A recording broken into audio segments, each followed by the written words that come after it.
everyone, and welcome to Perspectives. I'm your host, Sam Jones, and today we're going to be talking to a newfound friend. In fact, his name is Phil Lakin. Thank you. He's chairman of the Tulsa City Council. I thought you changed your name there for a minute. Welcome, Phil. Welcome. Good to see you, have Sam. you here. Thank you. You are kind of a Renaissance man, and I don't think the folks that don't know this. I had no idea. You're chairman of the Tulsa City Council on one side. Right. You're a member of this board and that board, and yet on the other side, you're a mountain climber. Yes, that's my escape. Is it? I love it. I love getting to be outdoors. I just wish we could move the mountains of Colorado a little bit closer to Tulsa. You've climbed or walked, I don't know which, but what is it, 69 of the 70 14,000-foot mountains in the continental United States? I've done them all. Well, You've done them all now. Yes, there are 70 if you're counting every single one of them in the lower 48. 15 in California, about 58 in Colorado, and then you've got the one in Washington, so Mount Rainier. Some people don't count all of them because they don't have enough relief in between the peaks, but I just decided to climb them all, so I always say 70 plus peaks. But I've been on top of everything in the continental United States that is 14,000 feet or higher. Most interesting thing you saw? Oh gosh, that's a great question. There's always different wildlife up there. Sometimes there's ptarmigans. They're birds that really blend in really well with the rocks, and it's amazing. I can take a picture of a ptarmigan, and then in the picture, I can't find the ptarmigan whenever I get back home. That's how good their camouflage is. Well, where do you find them? Usually higher elevations, 11 or 12,000 feet or so. And then you'll see different things. In California, one time I was climbing a 14er, and unfortunately I came through a lot of mountain goat carcasses, if that's the right plural for that. But it seems like they just came over and they got caught in an avalanche, and so there must have been 20 or 25 mountain goats that used to be alive that weren't alive anymore. And they had been there for, I don't know, probably a year or so. So just amazed by what went through the minds of those goats as they were following the leader over the hill. And then they found out pretty quickly that like they the were Walt Disney Lemmings. Yes, yeah, they weren't in good shape because they followed that first one over. Yeah. Well, let's get down to a couple of things that have gone by the wayside. You are, I think, single-handedly responsible for some new legislation in the city of Tulsa that had to do with people on the median, panhandling, if you will, sometimes with dogs. Right. Traffic hazard. I'm surprised no one's been killed. Unfortunately, somebody has been killed. So where our office is at Tulsa Community Foundation at 71st and Yale, a car accident took place in the intersection. A person ran a red light, T-boned a car. That car then slid across the median. Unfortunately, at that time, there were two people distributing literature for a church's drug abuse prevention program. Mm-hmm. And so one was killed and one was critically injured. And unfortunately, the employees of Tulsa Community Foundation had to look out and see the aftermath of all of that as somebody was removed from literally underneath a car.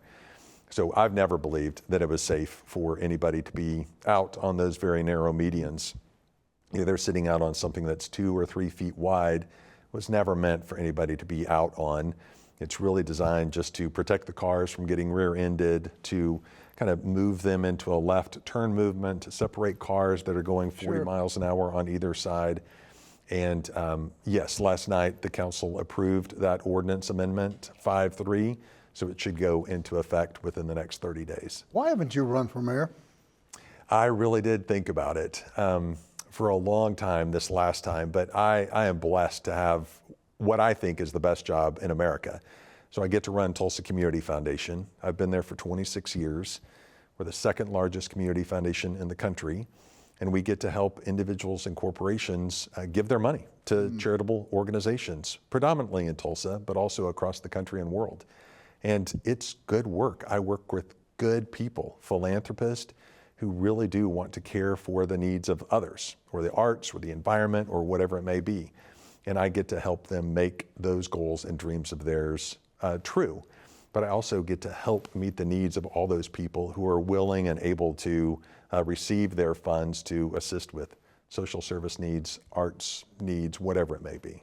Let me just shotgun a question, and trust me on this, because it is a shotgun blast. From your vantage point, biggest problem facing the city of Tulsa? Homelessness. What do we do about it? Yeah, we really do have a multi-pronged approach right now. So trying to get people off the streets is goal number one, trying to give them a home. I would say 2/3 of the people want to be off the streets. 1/3 just want to be on their own. They want to camp down by the river or somewhere else. For those who do want to be off, we really are and have had a hard time finding places for them to live. So in our most recent tax package that we approved in the city of Tulsa, we approved $75 million for affordable housing. So leveraging our city dollars with dollars that are out there from other entities, for-profit, not-for-profit, banks, it really doesn't matter. So we'll have a much higher supply and a much higher supply of affordable homes so that we have places for people to go, whether you're making minimum wage or making under minimum wage or are homeless.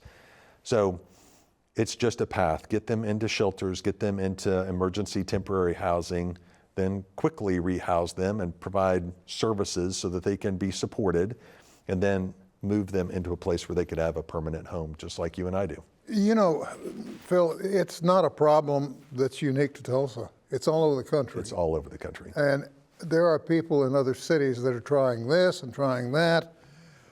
There doesn't seem to be a solution. There doesn't seem to be a way, if you're really hardcore homeless, there doesn't seem to be a way to pull you out of that or make you want to, to take a hand to get out. Right. I think all this, as you said, all the cities across America are struggling with this. Some have had some success here or there. Most of the larger cities are deploying a wide variety of systems to help resolve the issue. So there are those who want to stay out, and they have to abide by the laws that we abide by. And so there's the stick approach that says, look, you can't trespass, you can't live on somebody's property without their permission. You can't do these things because none of us can do those things, and you're not any different. And then there's the carrot options, which are much more substantial and much more important. Let us help you with these things that you need help with. You may have a drug addiction, you may have a mental health condition. I know our mental health services organization of Oklahoma has had a lot of success putting those individuals who need wraparound services into apartment buildings. So they may buy an entire apartment complex. They may rent out 80% of those at market rate, but 20% of those are to clients of theirs. And they're interspersed, and they're going in there and making sure they're taking their medications and receiving the kinds of services that they should. Well, I saw a program that's just gone into effect, I want to say in Phoenix. I could be wrong. It's either Phoenix or Houston, where they bought shipping containers, refurbished them, made, if you can imagine a shipping container attractive, they made these things attractive. Right. Set up a shipping container park for homeless. Then, after they'd hooked me into going, isn't that nice? We could do that. Then they hit me with a price tag. And I'm thinking, whoa, hold on. So anything that looks good, you better look around on the backside of it, because like the price on this made it prohibitive, even for Tulsa. Right. Yeah, we just passed at the city council level with the mayor's support and action on the front end, in fact, a $6 million budget amendment to basically house 300 families for 1 year, for up to 1 year. There'll be some that go a little bit beyond and some that go a little bit less.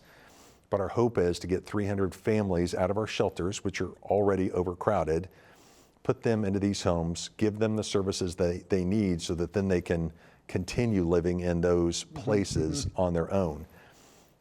That 300 places that we free up in the shelters will then be available to take people from off of the streets. But if you do the math, 6 million divided by 300 is $20,000 per family.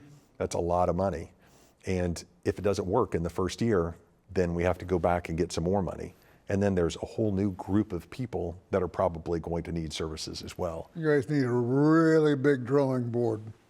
We do, yes. And I don't think it's something that the taxpayers are willing to continue to fund.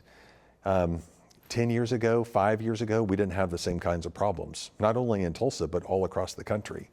So I think all of us continue to really probe to find out why we are having these problems and what's the root cause. There are more people in the United States. There are changes in the way that people live. So older people are living longer, and they may continue to live in homes as single individuals. So that housing stock is not on the market. There's drug addictions. There's probably mental health issues. I don't know if the mental health issues are any different now than they were 10 years ago. The drug issues are definitely different. You know, last year I took my camera, and my wife and I would take a drive about 5:30 in the evening, just down where you would normally find homeless people. And we got to know familiar faces, you know. We've seen that guy before, we've seen that woman before. Then we started seeing families. Then we started seeing children without family, without a parent. I'm